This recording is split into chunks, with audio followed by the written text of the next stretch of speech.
It was a wonderful job. I mean, I had enough chemistry.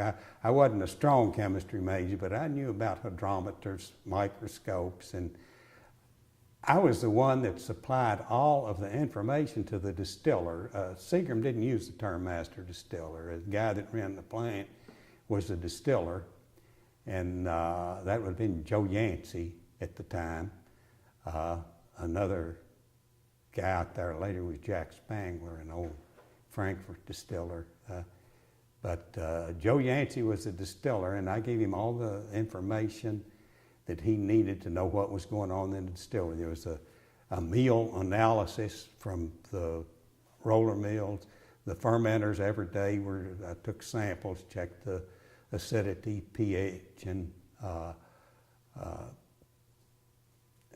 cell count on did yeast transferring, learned about transferring yeast, and so the daily, and even the boiler water, I was all around the distillery, every facet from the beginning to the, it wasn't that much in the draw, not in the warehousing, but as far as from the grain to the barrel, I was coming up with the data that the distiller needed to know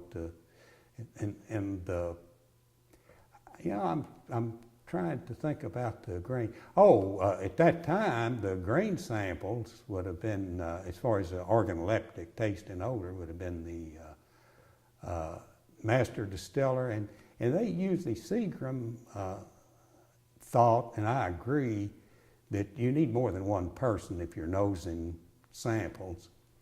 And so when a truckload of grain would come in, it'd be sampled, and the Master Distiller would probably have somebody else look at it.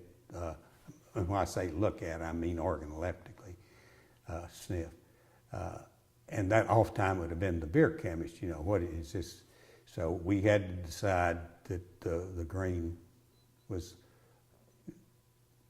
of high enough quality. The main things you look for was like contamination from diesel, or if it is a mustiness or something. But now all those samples, the way Seagram had, a driver every day took samples to the central quality in Louisville, and it was looked at again up there. So if you called something wrong, you'd get a call real quick saying, you didn't use that sample from that load of corn, did you? Because it wasn't good. So it was a lot of pressure all the way up. Seagram did have a hierarchy and it even went